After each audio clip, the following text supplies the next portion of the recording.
It started like an ordinary morning on Earth. The sun rose over quiet cities, children went to school, and people rushed to work.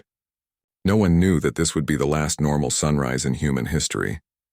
High above the clouds, satellites began to fail, one by one. At first, scientists thought it was just a system glitch. But within minutes, all communications went dark. Phones, internet, GPS, everything stopped. The world was suddenly silent. Then the sky changed. In the upper atmosphere, bright lights appeared, moving too fast, too sharp to be meteors. Military radars picked them up first. The readings made no sense. Objects the size of cities, moving in formation. Within minutes, governments across the planet went on full alert. Fighter jets scrambled into the air. People ran into the streets, pointing at the strange burning lines in the sky. Some prayed. Others recorded on their phones, and then the world saw it. The invasion had begun. Massive ships broke through the clouds. Black metal giants with strange glowing symbols, each one larger than the biggest skyscraper on Earth. They hung in the air like shadows over the oceans and cities. No sound, no message, just a silent threat. For hours, humans waited. News channels around the world showed the same thing. The ships, motionless, blocking out the sun. People hoped they came in peace. But peace was never part of their plan. At 4:17 p.m., the first strike hit. A beam of pure light fell from the sky, cutting through the clouds, burning everything in its path. A city disappeared in seconds. Then another. And another. The Zytherians had arrived. To them, Earth was not a home of intelligent life. It was a resource and a planet to be stripped and used. They did not talk. They did not warn. They simply attacked. In underground bunkers, Earth's leaders tried to respond. The United Nations sent out a global emergency message. Every military on Earth prepared to defend. But what could missiles and jets do against ships that could destroy a city with one shot? Still, humans fought back. It was chaos, but it was courage too. Old enemies stood side by side. Russian, American, Chinese, Indian, European, all forces became one. For the first time in history, humanity was united by fear and fire. A small group of scientists managed to send one last message into deep space. A short broadcast, desperate but clear, to anyone out there. This is Earth. We are under attack. They came without warning. They destroyed our cities. If anyone can hear this, we are fighting back. No one knew if anyone would hear it. But across the galaxy, far beyond human eyes, the message did reach someone. In a massive chamber filled with strange lights and alien beings, the Galactic Council received the signal. Species from hundreds of worlds gathered to watch the shaky human footage. Burning cities, falling ships, desperate soldiers. One alien laughed. They attacked the Zytherians? The primitives of Earth? Another replied coldly, no, the Zytherians attacked them. The chamber went silent. For thousands of years, the Zytherians had conquered every planet they touched. No species ever fought back for long. And yet here were the humans, weak, unadvanced, hopelessly outnumbered, refusing to surrender. The Council watched one video. A human fighter jet crashing into an alien cruiser, destroying both in a fiery explosion. Another clip showed soldiers firing until their last breath, protecting others to escape. It was madness, it was bravery, the Council whispered among themselves. Are they trying to win? No, said an older alien, his voice heavy with disbelief. They're trying to hurt them, even when they know they'll die. For a long moment, no one spoke. Then the leader of the Council leaned forward and said quietly, they attacked Earth? Then the Zytherians have made a mistake. And somewhere above Earth in the burning skies, a human pilot whispered into her radio, they think we'll surrender. Let's show them what humans do. She pushed her jet forward into the light, and the world below burned red as the war for Earth truly began. Far away from Earth, in the deep silence of space, a tiny signal kept traveling. It moved past dying stars, frozen comets, and black voids where no light lived. It was small, almost nothing, but it carried a voice, a human voice. To anyone out there, this is Earth, we are under attack. The signal reached the galactic communication net 3 days later. When the message was played inside the Great Council Hall, every species listened. Holoscreens showed burning cities, falling ships, and human soldiers fighting against impossible odds. The Zytherians, the Council knew, were ruthless. They had crushed dozens of civilizations before. But this was different. No one had ever fought back like this before. The council speaker, a tall creature with skin like silver mist, leaned forward. "Who are they?" he asked. An intelligence officer replied, "They call themselves humans." The hall filled with quiet laughter. To most of the galaxy, Earth was a forgotten world, a planet at the edge of nowhere. Its people were considered too young, too primitive to matter. No faster-than-light travel, no planetary defenses, just noise and dirt. But now, those primitive humans had declared war on the Zytherian Empire. It was madness. It was suicide, and yet, somehow they were still fighting. Across the galaxy, the footage spread like wildfire. On trade worlds and mining colonies, aliens gathered around holoscreens to watch. They saw human pilots crashing their ships straight into Zytherian cruisers. They saw soldiers forming lines even as the sky burned. They saw a small blue planet refusing to die. One merchant on the planet Valora said softly, "They fight like they have nothing to lose." Another whispered, "No. They fight like they have something worth dying for." The council tried to stay neutral, but rumors began to spread. The Zytherians weren't winning easily this time. Their reports said unexpected resistance. Entire fleets were damaged or destroyed by humans. One report showed something even more shocking. A Zytherian warship destroyed by nuclear weapons. No alien race had used such primitive weapons for centuries. They were dirty, old, dangerous, and yet terrifyingly effective. The council watched in silence as the recording played. A human commander's last words echoed through static. "Tell them. Earth doesn't kneel." When the explosion ended, both ships were gone. Thousands of Zytherians and one single human ship erased from space. The silence after the blast was heavier than words. Inside the council chamber, debates turned into arguments. Some wanted to help the Zytherians finish the job, to stop this wild species before they spread. Others disagreed. "Maybe we should observe them," said a soft, nervous voice. "See what humans truly are." A scientist named Kelron stepped forward. He had studied human radio waves and culture for decades. "They are strange," he said. "They laugh during war. They make jokes when they are dying. They create music in chaos." He paused, looking at the burning Earth on the screen. "I think they are dangerous not because of their weapons, but because they never stop fighting." Meanwhile, back on Earth, the war was turning into hell. Entire continents were under attack. Oceans boiled from orbital fire. But humans were adapting faster than anyone expected. They built hidden bases under mountains. They repaired old satellites and turned them into makeshift defense weapons. They even hacked Zytherian communication codes. The aliens began to notice. Their ships were ambushed more often. Their losses grew heavier. The Zytherian High Commander sent a furious message to his fleet. Crush them completely. No mercy. No survivors.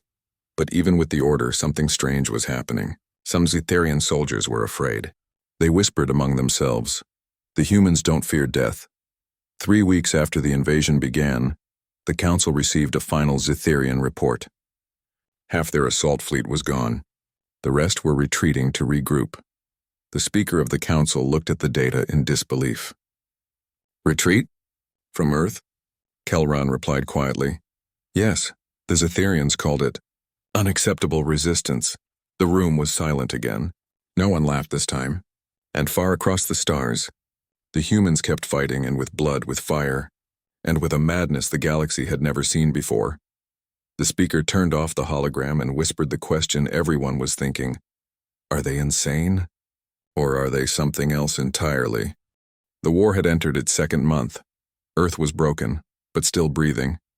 Skies were filled with smoke, cities were in ruins, and oceans glowed from alien fire. Yet the human spirit refused to die. From orbit, the Zytherian fleet watched in confusion. They had destroyed Earth's armies, its satellites, its weapons. By all logic, humanity should have surrendered. But logic no longer mattered. Humanity had gone mad. In underground bunkers, old generals made plans with what little they had left. Soldiers with no food or ammo built weapons from scrap. Civilians became fighters. Farmers became engineers. Children carried messages through the ruins because radios were jammed. Every person had one goal: survive long enough to hit back. The Zytherians couldn't understand it. Every other world they had conquered surrendered within days. But these humans, they laughed during battle. They cursed the invaders even while dying. To the Zytherians, it was insanity. To humanity, it was defiance. In the shattered remains of New York, a small human unit prepared for a suicide mission. They had discovered an alien supply base near the coast. No one expected to return. Before leaving, their commander said softly, "They think we're broken. Let's remind them who we are." The team carried homemade explosives, stolen plasma rifles, and one broken radio. They attacked at dawn, outnumbered, outgunned, and unafraid. When the battle ended, the entire base was gone. So were the humans who destroyed it. But their message spread. Resistance was growing. In every ruined city, someone was fighting back. In every dark night, fires burned in the distance, not from destruction, but from rebellion. Across the galaxy, the news spread faster than light. Human broadcasts, hacked into alien networks, showed the world what was happening. Clips of humans using captured alien ships, videos of soldiers painting slogans on their armor, "For Earth." Aliens watched in disbelief. No one had ever fought like this before. The Galactic Council demanded answers. How are the Zytherians losing ships? Why are humans still alive? The Zytherian commander's voice shook with anger. They do not fight with strategy. They fight with chaos. They destroy themselves just to destroy us. He wasn't wrong. Humanity had learned something new, how to weaponize desperation. In the deserts of Australia, scientists used fragments of fallen alien tech to create strange new machines. Old nuclear plants were reactivated, abandoned. Ships were repaired and launched back into orbit, armed with scavenged weapons. Every time the Zytherians advanced, humans found a new way to strike back. A captured Zytherian officer, trembling, said to his interrogator, "You don't fight like other species. You fight like you enjoy it."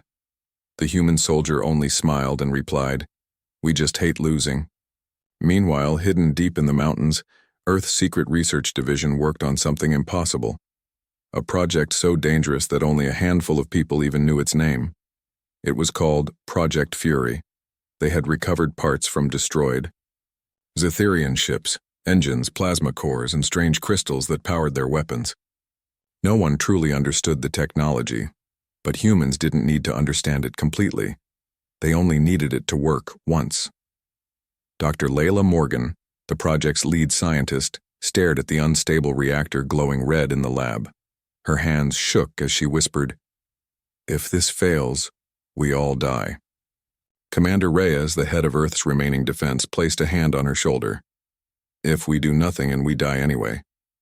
For a moment, there was silence. Then she smiled. "Then let's make it count." Back in orbit, Zytherian ships began to regroup. Their commander ordered the final assault. End this world. Leave nothing alive. Giant beams of light prepared to fire from the sky. Cities braced for the end. But before the first shot could strike, a blinding explosion erupted in space. A human ship, small, damaged, burning, had rammed directly into the Zytherian flagship.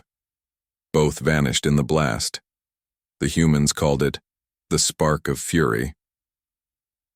To the rest of the galaxy, it was the moment they realized something terrifying. The humans weren't trying to win. They were trying to take their enemies down with them. Kelron, the alien scientist from the council, watched the reports in silence. He whispered to himself, "They're not insane. There's something worse. They're human." As the smoke cleared over Earth, only a few words appeared in a final human transmission. "Project Fury is ready." Oh. The world was dying, but not yet dead. Earth's surface had turned to ash. The oceans boiled. The skies were thick with smoke and fire.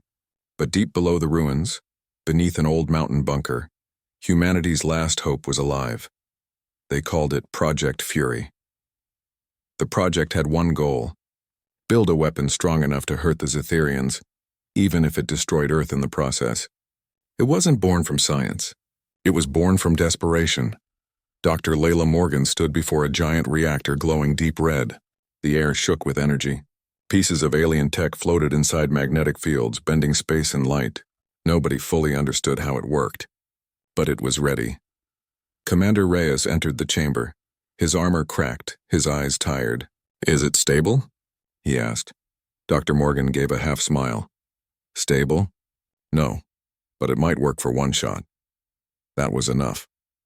They had found the heart of a fallen Zytherian warship, a crystal core that could open miniature wormholes. When fused with human nuclear tech, it created something terrifying, a gravity bomb capable of folding space on itself. If used correctly, it could erase an entire fleet. If used wrong, it could tear the planet apart. Reyes looked at the small human ship being prepared for launch. A single pilot volunteered to carry Fury, a young man named Captain Elias Ward. He had already lost everything: his family, his home, his city. When Reyes asked why he volunteered, Elias simply said, "Because someone has to show them we're not afraid." Outside, the Zytherian fleet gathered for their final strike. Over 200 ships surrounding the burning planet like vultures waiting for a corpse to stop moving. They prepared to fire. Inside the bunker, humans made their last stand. Old radios crackled. Generators screamed. Engineers worked until their hands bled. Every heartbeat echoed with the same silent prayer. Let this work. Elias climbed into his small fighter. The cockpit was damaged, the wings patched with scavenged metal, the engines humming unevenly. But inside its belly was the most powerful weapon ever created by human hands. Reyes stood beside the launch ramp and saluted. "You don't have to do this," Elias smiled. "I'm already dead, sir." "Might as well make it count." The engines roared. The bunker shook. The small ship launched into the burning sky. From orbit, the Zytherians detected it immediately. One small human craft heading straight toward them. The alien commander laughed. "They're sending one ship? Pathetic," but then the ship vanished from their scanners. It wasn't cloaked. It wasn't hidden. It simply disappeared. Dr. Morgan whispered from the control room. "It worked. The wormhole drive is live." Elias reappeared right in the middle of the Zytherian fleet. Dozens of massive ships surrounded him, a wall of death. He could hear their signals through static, alien voices mocking, confused, angry. He locked the weapon's coordinates. The screen flashed red. Warning, no return possible. He smiled weakly. Didn't plan on coming back anyway. Down on Earth, the humans listened to his final transmission. "Tell them, we fought till the end." And then silence. A blinding light exploded across the sky. The Fury core activated, bending gravity, folding light, crushing metal. One by one, Zytherian ships collapsed into nothingness. The entire fleet was gone within seconds. Only a burning ring of light remained, like a scar across space. The shockwave reached Earth minutes later. Mountains trembled. Oceans rose. But when the dust settled, the skies were clear. The alien fleet was gone. For the first time in months, there was silence. No bombardments, no screaming engines, no death from above. Just silence and hope. Dr. Morgan fell to her knees. "We did it," she whispered. "He did it." Commander Reyes stood beside her, watching the empty sky. He showed them what humans can do when we have nothing left to lose. Across the galaxy, the Council watched the event unfold in shock. Hundreds of alien civilizations received the same message. Footage of the explosion, the destruction, the impossible victory. Kelran, the alien scientist, spoke softly. "They destroyed an entire fleet, with one man." Another alien whispered, "No, with one human." But not everyone was impressed. The Zytherian Empire still had more fleets, one of far more. And now humanity had their full attention. Commander Reyes looked at the sky one last time and said quietly, "This isn't the end. It's just the beginning." Far beyond the stars, the Zytherian High Command prepared for revenge, and in the shadows of deep space, the Galactic Council began to watch Earth more closely than ever before, because now they all knew the truth. Humanity wasn't weak. Humanity was dangerous. Weeks passed after the Fury explosion. The skies above Earth were quiet for the first time in months. No alien ships, no bombs, no light from orbit. Only silence and smoke. The war wasn't over. But something had changed. The Zytherians had lost an entire fleet, wiped out by a single human weapon. Across the galaxy, every world was talking about it. For centuries, the Zytherians had been feared as unstoppable. Now they had been defeated by humans. On Earth, survivors began to crawl out from bunkers and ruins. Cities were broken, but people were alive. They buried their dead, rebuilt shelters, and searched for hope in the ashes. Commander Reyes stood at the edge of a ruined mountain base, watching the sunrise through smoke. For the first time in forever, the sky looked blue again. Dr. Morgan walked beside him, her clothes torn, her hands still shaking from exhaustion. "Do you think they'll come back?" she asked. Reyes nodded slowly. "Yes, and next time they'll come with everything they have." They both knew Earth couldn't survive another invasion, not without help. So, they began to rebuild. Humans gathered whatever technology they could salvage from fallen Zytherian ships. They learned how to power reactors using alien crystals, how to repair energy shields, and even how to modify engines for space travel. In months, Earth went from broken ruins to a planet of engineers and fighters. Every factory became a workshop. Every surviving scientist became part of a global effort to make humanity ready for the next war. The first human-built space station rose above Earth's orbit. It was made from scrap, old satellites, and parts of destroyed alien vessels. They called it Fort Hope. From there, small ships began to launch. Exploration teams, rescue missions, scavengers. And slowly, humanity started to expand again. To Mars, to the Moon, even to the icy mines of Titan. They weren't just defending Earth anymore. They were preparing to leave it. Across the galaxy, the Council watched in disbelief. One of the advisors said, "They should be rebuilding. They should be mourning." But instead, they're preparing for war. Kelleran, the alien scientist who had studied humanity, only nodded. That's what they do. When they're hurt, they become stronger. Meanwhile, deep within Zytherian space, chaos spread. Their high command was furious. Entire fleets were being recalled to prepare for a full-scale invasion of Earth. But something was wrong. The Zytherians had lost more than ships. They had lost their fear advantage. For the first time in history, other alien species began to question them. Small colonies refused orders, slave races began to rebel, and behind every whisper of rebellion, one name kept appearing: humanity. Videos of the Fury explosion became symbols of resistance. On distant planets, rebels painted the word Terran on their walls as a mark of hope. The galaxy was changing, and Earth was at the center of it. Inside the Galactic Council, a debate erupted. "Should we stop them now?" one member asked. "If humans continue like this, they'll become a threat to all of us." Another replied, "They're already a threat. The question is, can we control them?" Kelleran stood and faced the chamber. "You cannot control fire by placing your hand on it. The Zytherians made that mistake." He paused. "If we attack Earth again, it won't be war. It'll be extinction. For someone." The room fell silent. Back on Earth, Commander Reyes gathered the remaining world leaders through a secure channel. Their faces were tired but determined. "We have a chance," Reyes said. "A chance to survive? But we can't wait for them to strike again. We need to take the fight to them." The room froze. No one had ever imagined humans could invade another world. But then Dr. Morgan spoke. "We already have the technology. The Fury Core gave us more than victory, it gave us knowledge. If we can rebuild it, we can travel to them before they come to us." For a long moment, no one spoke. Then one voice said quietly, "Then let's do it." That was the moment it happened. The turning point. Humanity stopped being the victim. They stopped hiding. They stopped begging for survival. They became the hunters. Somewhere deep in space, the Zytherian Emperor received a final message from Earth. It was short, only 2 words. Months had passed since the turning point. Earth was no longer a broken world, and it was a fortress. Cities rose again, built stronger and smarter. Factories on Mars worked day and night, building warships. Humans were no longer defending. They were preparing to strike back. But far across the stars, strange whispers began to spread. Whispers about what humans really were. The Zytherians couldn't understand how such a young species had survived their invasion. How they had adapted so fast. How they had turned alien technology into weapons within months, It made no sense unless there was something different about them. In the Galactic Council, scientists began to study human DNA, stolen from the battlefield.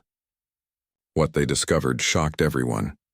Kelron, the alien scientist who had long defended humans, stood before the council with a report glowing in his hands.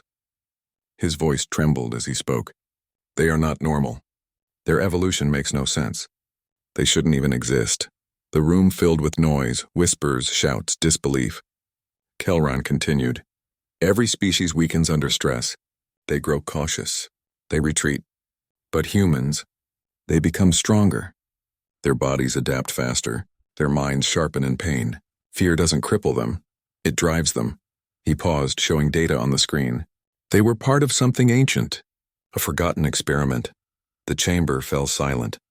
Thousands of years ago, before the rise of most civilizations, an unknown race had tried to create the perfect survivors, a species that could adapt to any world, any war, any pain.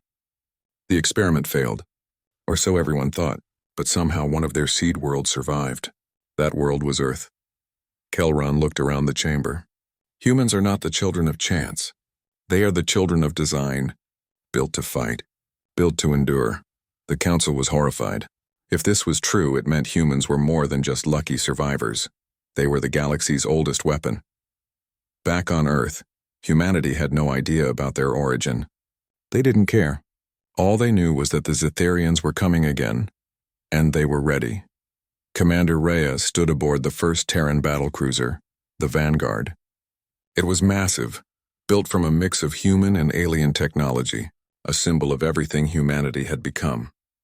Dr. Layla Morgan joined him on the bridge, watching as Earth grew smaller below them. It's strange, she said quietly. All this started with a single invasion. Rhea smiled. And it's going to end with one too, just not ours. The Vanguard jumped into hyperspace, the first human ship ever to do so. Behind it, hundreds of new ships followed, a fleet forged from pain and fury. In Zytherian space, panic spread. Their scouts reported entire human fleets moving through uncharted systems. They used unknown routes, strange drives that bent space differently. The humans were learning faster than anyone thought possible. One Zytherian officer shouted at his commander, "They were primitive. They had nothing." The commander replied bitterly, "They still have nothing, except the will to destroy everything we are." When the first human fleet reached the edge of Zytherian territory, they didn't attack immediately. They sent a message, short, cold, and terrifying. "We remember what you did. Now you will too." Then the war truly began. Human ships struck with speed and precision using hit-and-run tactics no one had ever seen. They didn't fight for control, they fought for revenge. Every destroyed colony, every fallen human city, was answered tenfold. Across the galaxy, alien races watched in silence. Some were horrified, others inspired. For the first time, the galaxy saw the truth. The humans weren't fighting to survive anymore. They were fighting to win. In the council chamber, chaos erupted again. "Stop them," shouted one leader. "They'll destroy everything." But Kelron only watched the screens quietly. His eyes filled with both fear and awe. "You can't stop them," he whispered. "They were made for this." He looked up at the council. "When humans fight, they don't fight to live. They fight to make sure no one ever hurts them again." The council fell silent, because deep down everyone knew the truth. The Zytherians had started a war they could never finish, and somewhere in the blackness of space, the human fleet moved closer to the Zytherian homeworld. Their engines burned like fire. Their hearts burned hotter. Commander Rhea stood at the front window of the Vanguard and whispered, "They wanted war. We'll show them war." The human fleet moved through the darkness like a storm. Hundreds of ships, built from scrap, stolen tech, and pure determination, sailed silently toward the Zytherian homeworld. Every soldier knew what this mission meant. There would be no retreat, no surrender, only one goal: end the war. Commander Rhea stood on the bridge of the Vanguard. The stars reflected in his eyes as he looked at the enemy system ahead, a burning sun surrounded by warships. Dr. Layla Morgan stood beside him, her voice calm but heavy. "We're outnumbered, Reyes, 20-1. He smiled faintly. "Then it's a fair fight." The crew laughed quietly, their fear melting into courage. They all knew the truth. Humanity had never needed perfect odds to win. The Zytherian homeworld appeared on the screens. A massive planet covered in steel, glowing cities and endless fleets orbiting it like rings. Their final defense. Their pride. Their doom. The Zytherian Emperor watched from his throne as the human ships approached. He couldn't believe it. A species that had been burning only a year ago now stood ready to invade his world. "They dare?" he growled. "They dare," whispered one of his advisors, "and they will not stop." The first shots were fired. Blinding light filled the void.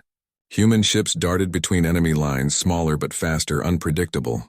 Zytherian warships exploded one after another, unable to adapt to the chaos. Every time a human ship fell, another took its place. Every loss only made them fight harder. It wasn't strategy. It was rage turned into motion. The vanguard took heavy fire. Decks burned, alarms screamed, but Reyes refused to retreat. He shouted over the comms, "This is for every city they burned, for every life they stole, for Earth." The fleet echoed his words. For Earth. The battle raged for hours. Space became a graveyard of fire and metal. But slowly, the Zytherian lines began to break. Their ships, once symbols of fear, now ran from the humans they had called weak. Dr. Morgan activated the final weapon, a rebuilt Fury core, more stable and more powerful than before. "If this fails, we all go with it," she warned. Reyes nodded. "Then we make sure it doesn't fail." The core hummed, glowing brighter than a sun. They aimed it straight at the Zytherian capital, the heart of their empire. But before launching, Reyes sent a final transmission to the galaxy network, open to every world, every race. "To all who watch, you feared the Zytherians. You thought we would fall, but we are humanity. We don't kneel. We don't stop. And we never forget." Then he gave the order. Fire. The Fury core released a blinding wave of light. The Zytherian homeworld shook as gravity collapsed around it. Buildings vanished. Oceans boiled. The Emperor screamed. And then there was nothing. When the light faded, the Zytherian world was gone. Just dust and silence. The battle was over. The galaxy had changed forever. Weeks later, as the surviving human ships returned to orbit around Earth, the universe watched in silence. Worlds that once mocked Earth now sent messages of respect, and fear. No one dared threaten humanity again. The Galactic Council met for the last time that year. Kelron stood before them, his voice echoing through the chamber. "The Zytherians are no more. The humans destroyed them completely." One leader asked quietly, "What do we do about Earth now?" Kelron looked up at the stars shown on the ceiling, his voice soft but certain. "Nothing. You don't do anything about a storm. You just hope it never comes for you." The chamber fell silent. From that day, every new species that joined the galaxy learned one rule: never attack the blue planet. Never provoke the Terrans, because the story of Earth had become a legend. A story told in every language on every world for generations to come. They attacked Earth once, and the galaxy never forgot what happened next.